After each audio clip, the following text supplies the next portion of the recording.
اعوذ باللہ من الشیطان الرجیم بسم اللہ الرحمن الرحیم سورۃ البقرہ رکوع نمبر 33 تفہیم القرآن تفسیر فلما فصل طالوت بالجنود، پھر جب طالوت لشکر لے کر چلا، قال ان اللہ مبتلیکم بنہار فمن شرب منہ فلیس منی قال ان اللہ مبتلیکم بنہار، ایک دریا، تو اس نے کہا ایک دریا پر اللہ کی طرف سے تمہاری آزمائش ہونے والی ہے، فمن شرب منہ فلیس منی، جو اس کا پانی پیے گا وہ میرا ساتھی نہیں، ومن لم یطعمہ فإنہ منی الا من اغترف غرفۃ بیدی، میرا ساتھی وہ ہے جو اس سے پیاس نہ بجھائے، ہاں ایک آدھ چلو کوئی پی لے تو پی لے، فَشَرِبُوا مِنْهُ إِلَّا قَلِيلًا مِّنْهُمْ، مگر ایک گروہ قلیل کے سوا وہ سب اس دریا سے سیراب ہوئے۔ ممکن ہے اس سے مراد دریائے اردن ہو یا کوئی اور ندی یا نالا۔ طالوت بنی اسرائیل کے لشکر کو لے کر اس کے پار اترنا چاہتا تھا، مگر چونکہ اسے معلوم تھا کہ اس کی قوم کے اندر اخلاقی انضباط بہت کم رہ گیا ہے، اس لیے اس نے کارآمد اور ناکارہ لوگوں کو ممیز کرنے کے لیے یہ آزمائش تجویز کی۔ ظاہر ہے کہ جو لوگ تھوڑی دیر کے لیے اپنی پیاس تک ضبط نہ کر سکیں، ان پر کیا بھروسہ کیا جا سکتا ہے کہ اس دشمن کے مقابلے میں پامردی دکھائیں گے جس سے پہلے ہی وہ شکست کھا چکے ہیں۔ فَلَمَّا جَاوَزَهُ هُوَ وَالَّذِينَ آمَنُوا مَعَهُ قَالُوا لَا طَاقَةَ لَنَا الْيَوْمَ بِجَالُوتَ وَجُنُودِهِ، پھر جب طالوت اور اس کے ساتھی مسلمان دریا پار کر کے آگے بڑھے تو انہوں نے طالوت سے کہہ دیا کہ آج ہم میں جالوت اور اس کے لشکروں کا مقابلہ کرنے کی طاقت نہیں ہے۔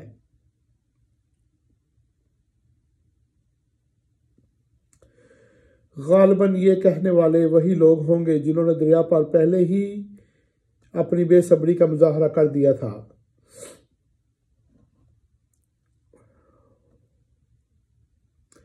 قال الذين يظنون أنهم ملاقو الله كم من فئة قليلة غلبت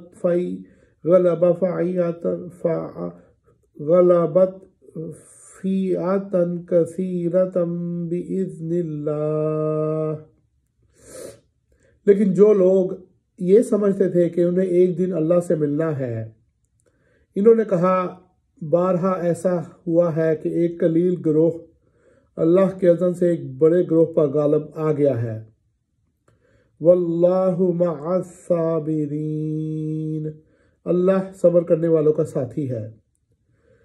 وَلَمَّا بَرَزُوا لِجَالُوتَ وَجُنُودِهِ قَالُوا رَبَّنَا أَفْرِغْ عَلَيْنَا صَبْرًا وَثَبِّتْ اقدامنا وانصرنا علی القوم الکافرین،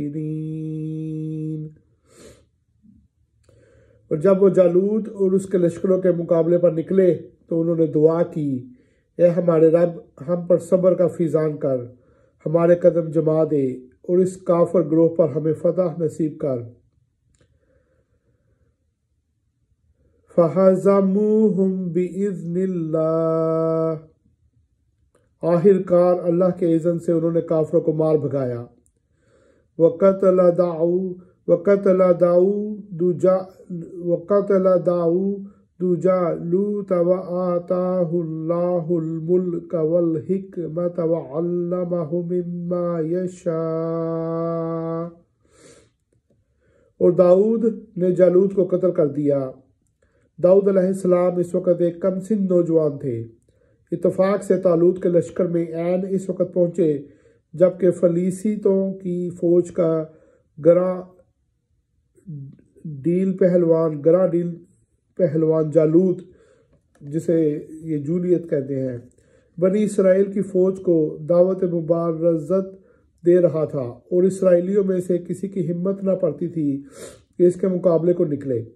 حضرت داؤد علیہ السلام یہ رنگ دیکھ کر بے محابہ اس کے مقابلے پر میدان میں جا پہنچے اور اس کو قتل کر دیا۔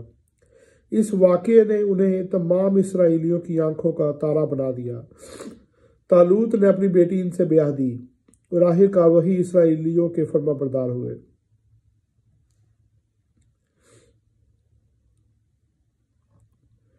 اور اللہ نے اسے سلطنت اور حکمت سے نوازا اور جن جن چیزوں کا چاہا اس کو علم دیا۔ وَلَوْلَا دَفْعُ اللَّهِ النَّاسَ بَعْضَهُم بِبَعْضٍ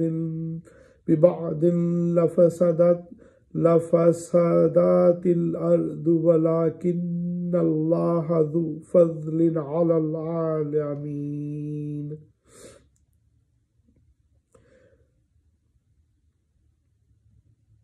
اگر اس طرح اللہ انسانوں کے ایک گروہ کو دوسرے گروہ کے ذریعے سے ہٹاتا نہ رہتا تو زمین کا نظام بگڑ جاتا۔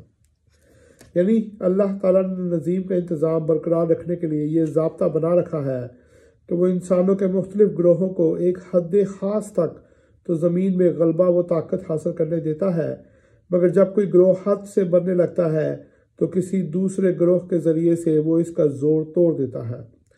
اگر کہیں ایسا ہوتا کہ ایک قوم اور ایک پارٹی ہی اقتدار زمین میں ہمیشہ قائم رکھا جاتا اور اس کا قہر مانی لازوال ہوتا تو یقیناً ملک خدا میں فساد عظیم برپا ہو جاتا۔ لیکن دنیا کے لوگوں پر اللہ کا بڑا فضل ہے کہ وہ اس طرح دفاع فساد کا انتظام کرتا رہتا ہے۔ تِلْكَ آیات اللہ نتلوها علیک بالحق، یہ اللہ کی آیات ہے جو ہم ٹھیک ٹھیک تم کو سنا رہے ہیں۔ وَإِنَّكَ لَمِنَ الْمُرْسَلِينَ، اور تم یقیناً ان لوگوں میں سے ہو جو رسول بنا کر بھیجے گئے ہیں۔ یہاں پہ دوسرے سپارے کا اختتام ہوتا ہے اور تیسرے سپارے کا آغاز ہوتا ہے۔ تِلْكَ الرُّسُلُ فَضَّلْنَا بَعْضَهُمْ عَلَى بَعْضٍ مِّنْهُمْ مَنْ كَلَّمَ اللَّهُ وَرَفَعَ بَعْضَهُمْ دَرَجَاتٍ۔ یہ رسول جو ہماری طرف سے انسانوں کی ہدایت پر مامور ہوئے، ہم نے ان کو ایک دوسرے سے بڑھ چڑھ کر مرتبے عطا کیے۔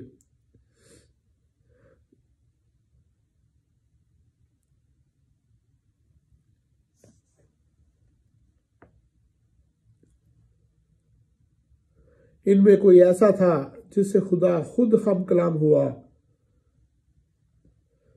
کسی کو اس نے دوسری حیثیتوں سے بلند درجے دیے۔ وَآتَيْنَا عِيسَى ابْنَ مَرْيَمَ الْبَيِّنَاتِ وَأَيَّدْنَاهُ بِرُوحِ الْقُدُسِ، اور آخر میں عیسیٰ علیہ السلام ابن مریم کو روشن نشانیاں عطا کی، روح پاک سے اس کی مدد کی۔ وَلَوْ شَاءَ اللَّهُ مَا اقْتَتَلَ الَّذِينَ مِن بَعْدِهِم مِّن بعد ما جاءتهم البينات ولكن اختلفوا فمنهم من آمن ومنهم من کفر۔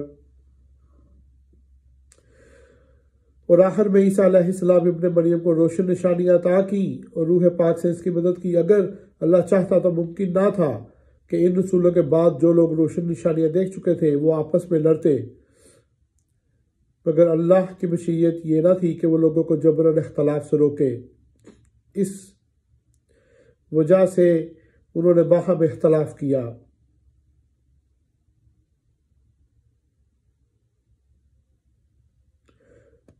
پھر کوئی ایمان لایا اور کسی نے کفر کی راہ اختیار کی۔ وَلَوْ شَاءَ اللَّهُ مَا اقْتَتَلُوا، ہاں اللہ چاہتا تو وہ ہرگز نہ لڑتے۔ وَلَكِنَّ اللَّهَ يَفْعَلُ مَا يُرِيدُ، مگر اللہ جو چاہتا ہے کرتا ہے۔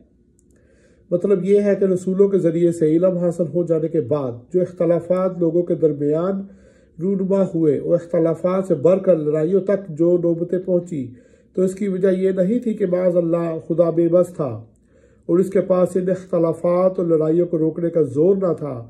نہیں، اگر وہ چاہتا تو کسی کی مجال نہ تھی کہ انبیاء علیہ السلام کی دعوت سے سرتابی کر سکتا اور کفر و بغاوت کی راہ چل سکتا اور اس کی زمین میں فساد برپا کر سکتا، مگر اس کی مشیت یہ تھی ہی نہیں کہ انسانوں سے ارادہ و اختیار کی آزادی چھین لے اور انہیں ایک خاص روش پر چلنے کے لیے مجبور کر دے۔ اس نے امتحان کی غرض سے انہیں زمین پر پیدا کیا تھا، اس لیے اس نے ان کو اعتقاد و عمل کی راہوں میں انتخاب کی آزادی عطا کی اور انبیاء علیہ السلام کو لوگوں پر کوتوال بنا کر نہیں بھیجا کہ زبردستی انہیں ایمان و اطاعت کی طرف کھینچ لائے، بلکہ اس لیے بھیجا کہ دلائل اور